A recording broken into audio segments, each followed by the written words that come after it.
Welcome to Shatter. Help me reach 5,000 subscribers. Support the video with a like and leave your thoughts in the comments.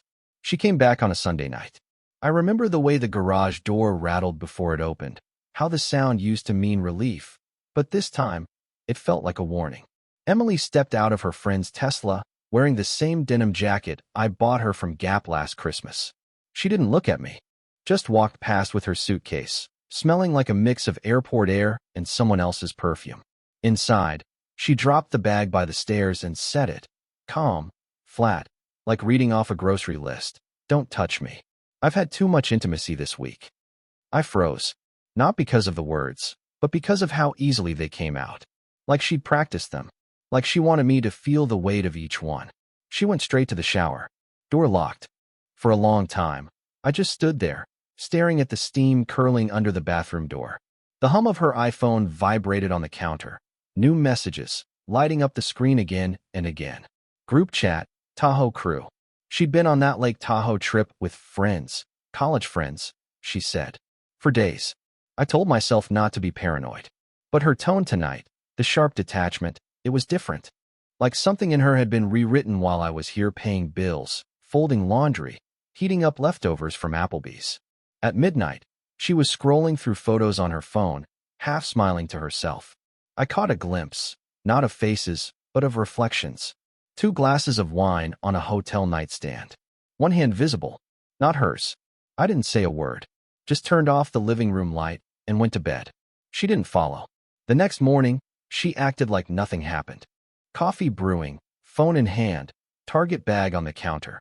New candles, body lotion, a distraction routine. She said she was just tired from too much social energy. That phrase stuck with me. Too much energy for them. None left for me. I didn't argue, didn't ask, but something inside me shifted, quiet, deep, irreversible. At work, I couldn't focus. Her words echoed in my head like a slow leak. Don't touch me. Not I'm tired. Not I missed you. Just a command, a rejection, a declaration that intimacy wasn't ours anymore. That night, I noticed her laptop open on the couch. She was in the kitchen, FaceTiming someone. Laughter, then a whisper. I stepped closer, not enough to hear words, but enough to see her reflection again. The same look, the same smile she used to have for me. I turned away, walked upstairs, and opened my own laptop. Not to confront, not to snoop, just to start something I hadn't done in years, distance. For the first time, silence felt like power. The next few days felt like walking through fog. Emily's voice, her movements, even her laugh sounded like echoes from another life.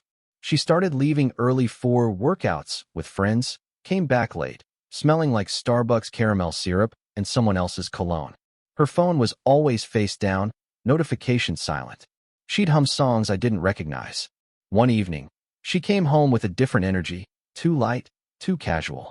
She tossed her keys on the counter, pulled out her iPhone, and smiled at a message before even saying hello. I watched her from the living room, pretending to scroll through Netflix, but I could see the reflection of her screen in the TV's black glass. A name popped up. M. Just that. One letter, like a secret. She typed fast, paused, typed again, then sighed. The kind of sigh that comes when you're emotionally full. I stayed silent. I didn't ask who M was. I didn't ask why she hadn't looked at me in days. Instead, I started noticing everything. The way she flinched when I brushed past her.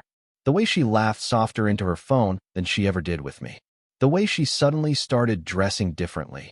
Layered jewelry, new perfume, a kind of curated carelessness. It hit me hardest on Friday night. We were supposed to meet friends for dinner at Olive Garden, something she had planned weeks before. At the last minute, she texted me, "You go ahead. I'm not feeling it." I went alone. Everyone asked where she was. I said she wasn't feeling well, but they exchanged glances that told me they already knew something I didn't. One of her friends, Marcy, said quietly, "She's been distant lately, huh?" That's when it clicked. The trip, the message, the sudden disinterest. This wasn't random. It had been building for months. I just hadn't wanted to see it. When I got home, her car wasn't in the driveway. I waited on the couch, lights off, scrolling through nothing, just trying to keep my hands from shaking. Around midnight, headlights swept across the room. She walked in, holding a Starbucks cup like a shield, saying she'd gone out with friends for clarity. She looked right through me when she said it. I didn't respond. I just nodded, stood up, and walked past her. My silence made her pause for the first time. She asked if I was okay. I said I was fine, but my voice didn't sound like mine. That night, I decided something. I wouldn't confront her. Not yet. I'd wait. Watch. Collect what I needed to understand who Em really was, and what she'd become while I was still calling her my wife. It started with the smallest crack. A misplaced AirPod case. A second phone charger she swore wasn't hers. A faint mark on her wrist that looked like a bracelet tan, except she never wore bracelets. Every piece alone meant nothing. But together, they started forming a pattern I couldn't ignore. One night, while she was in the shower, her iPhone lit up on the counter again. A message preview. Short, confident, too familiar. Last night was unreal. Can't stop thinking about you. No name this time. Just a heart. I didn't touch the phone. Didn't need to. My stomach already knew what my eyes refused to read twice. She came out humming, hair wet, wearing one of my shirts. She looked right past me, scrolling her notifications like nothing happened. I wanted to ask, to break the silence, but my voice caught in my throat. Instead, I memorized everything. Her tone, her expression, her calm. That was the moment I realized she wasn't guilty. She was gone. The next day, I left for work early but didn't go to the office. I parked near her gym, sat in my car, and waited. Around 8:30, she pulled up in her Toyota Camry, still wearing the jacket from Tahoe. She went inside, and 20 minutes later, a man walked in after her. Same guy from the group photos I'd seen on Facebook, the one always standing just a little too close. They didn't leave together, but the look they exchanged before parting told me everything I needed to know. I didn't confront her that night either. I went home, poured myself coffee from the half-empty Starbucks cup she'd left on the counter, and opened my laptop. If she thought I was still the same man, the one who waited, forgave, and explained away her distance, she was wrong. I was done being predictable. Over the next few days, I started tracking small things. Receipts from places she never used to go. Her Apple Watch suddenly always dead. A credit card charge from a hotel 20 minutes away. I didn't need to hire anyone. The truth was unfolding on its own. By Friday, I stopped sleeping in our room. She noticed. She asked if something was wrong. I said nothing. That silence, the one she used to weaponize, now belonged to me. I could feel her growing uneasy. She didn't understand what had changed, but I did. The man she could lie to so easily was disappearing. And the one who replaced him didn't need answers anymore. He needed proof. The night I found proof, it didn't come from snooping. It came from carelessness. Hers, not mine. Emily left her laptop open on the kitchen counter while she ran upstairs to take a call. The screen had gone dark, but when I brushed past, a faint glow came back to life. Messages. A thread with M.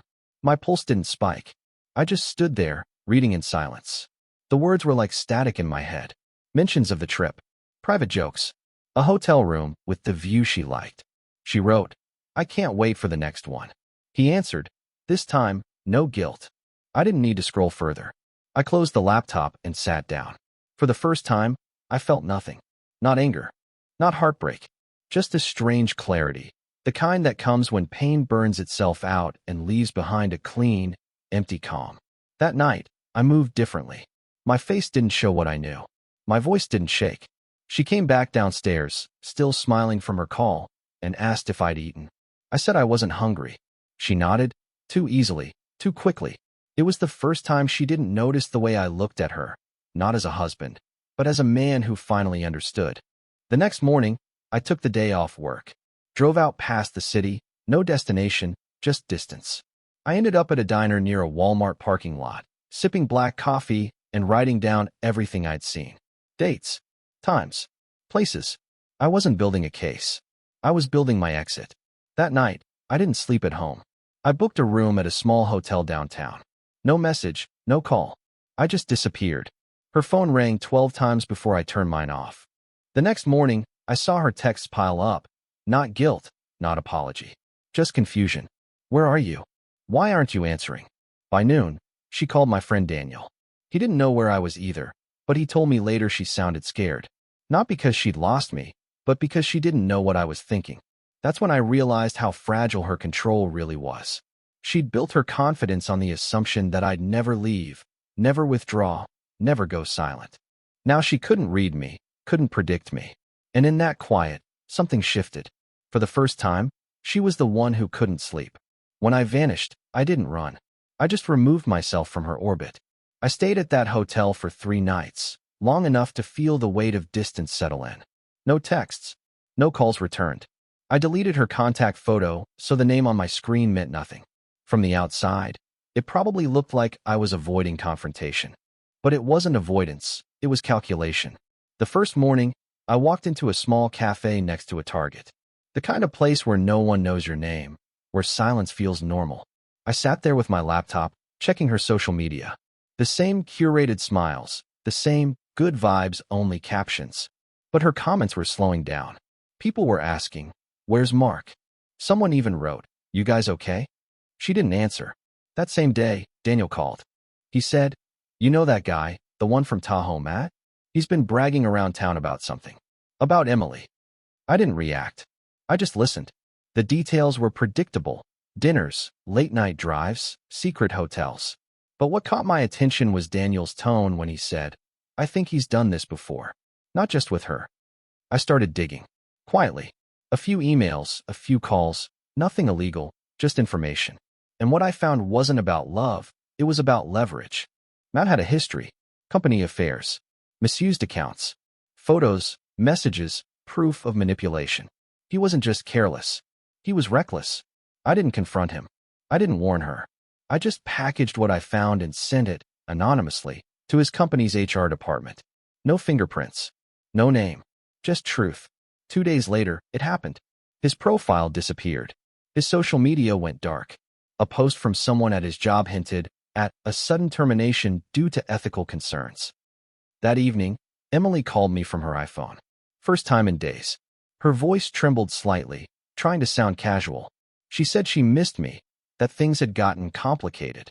I could almost hear the panic hiding beneath her softness. I didn't respond right away. Let the silence stretch just long enough for her to feel it. Then I said only one thing. "I'm fine." It was the calmest lie I've ever told. She wanted to know where I was. I told her I needed space. She said she understood, but she didn't. Because for the first time, she wasn't in control. And deep down, she knew the silence wasn't revenge. It was consequence. When I finally came back home, nothing looked different, but everything felt wrong. The house smelled faintly of her perfume, but underneath it was the metallic scent of fear. Emily had tried to clean, rearrange, replace the air with something normal. There were new candles from Target on the counter, soft music playing, and a dinner waiting, untouched.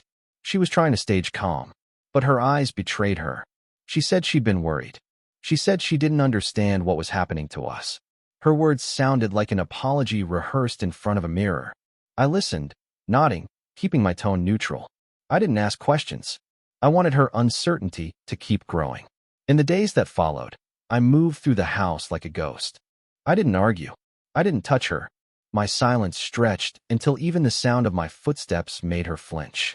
She started texting me from the next room, asking if I wanted coffee, if I'd be home for dinner. I answered when I felt like it. The balance was shifting, and she could feel it. Then the cracks began to show. Her phone buzzed constantly.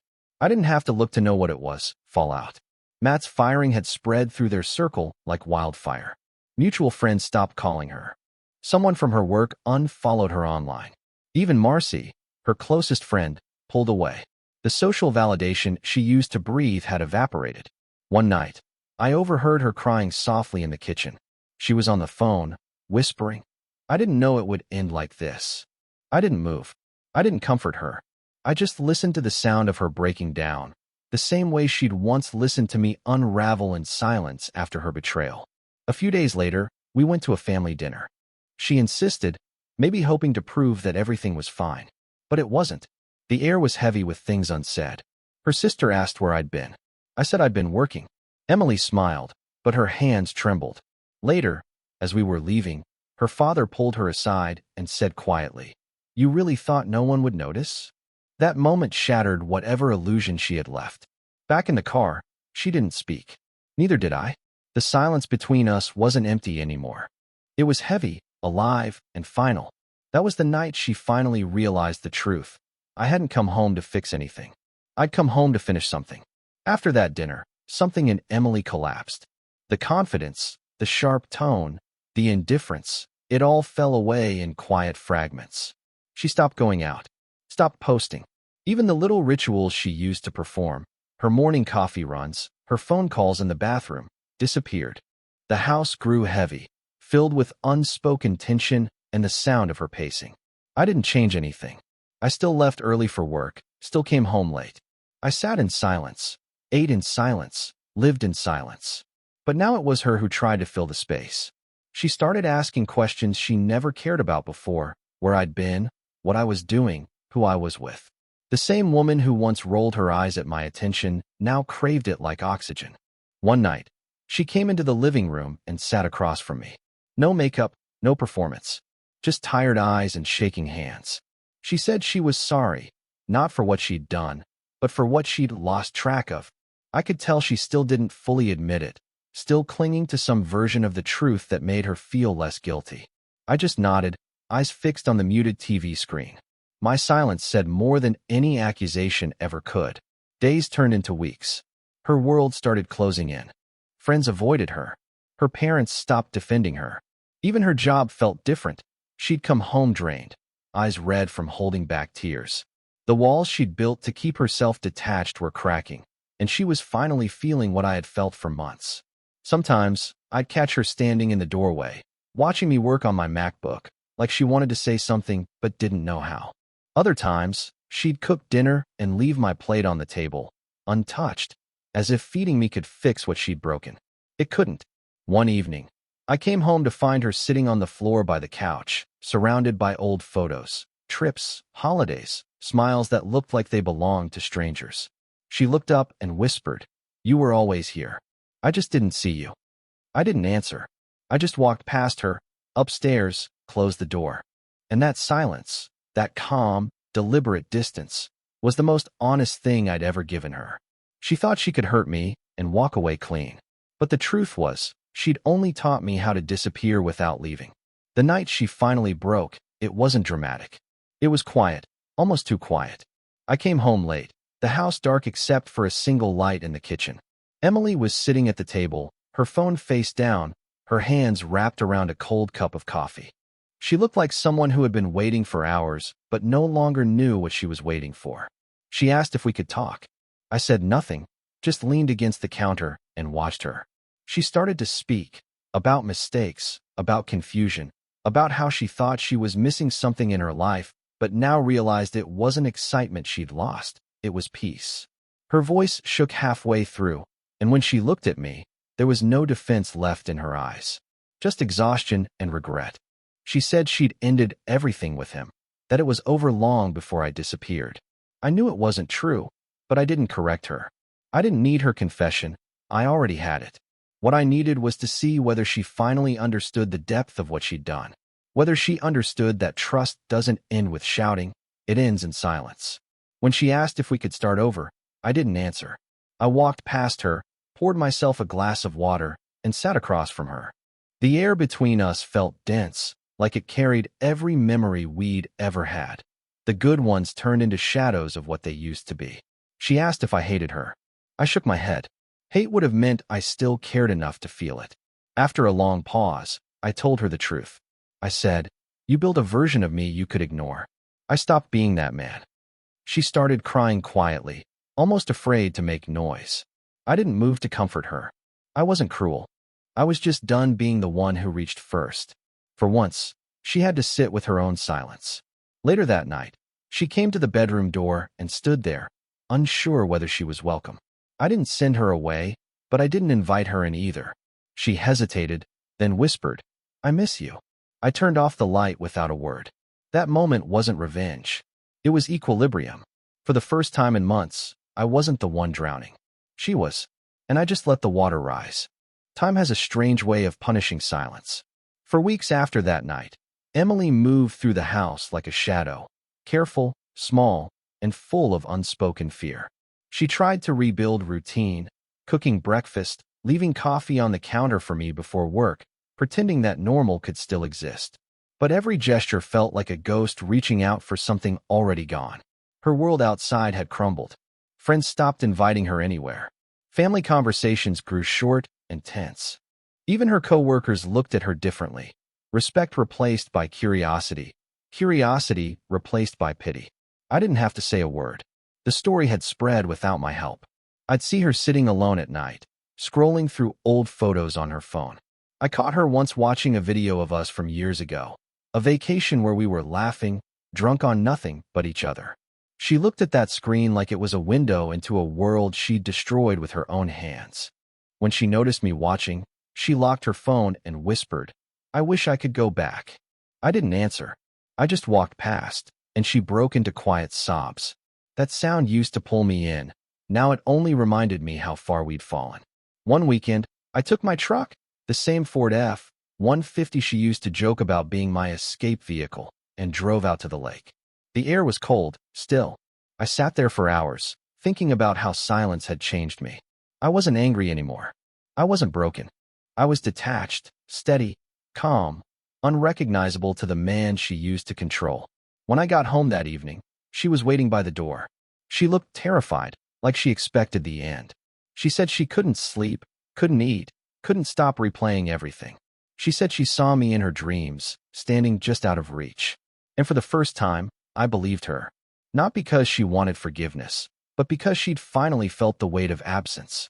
That night, she broke down completely. She said she knew I could walk away without looking back, that she'd lost the only person who ever truly saw her. Every word was raw, desperate, stripped of pride. I stood there, watching her fall apart under the truth she'd spent months avoiding. And that was when I understood, she didn't lose me when she cheated. She lost me the moment I stopped reacting. The morning after her breakdown, the house was completely still. The air felt different, like something had ended quietly in the night. Emily was sitting on the porch, wrapped in a blanket, staring at nothing. The light caught her face in a way I hadn't seen in years. No makeup, no armor, no defense. Just truth. She looked small, but real. When she saw me, she didn't speak right away. She just took a deep breath, and her voice came out calm, almost steady. She said she finally understood what she'd done, not the betrayal itself, but what it cost her. She said, "I didn't just lose your trust. I lost the version of you that still wanted to fight for me." I stood there for a long time, letting her words hang in the air.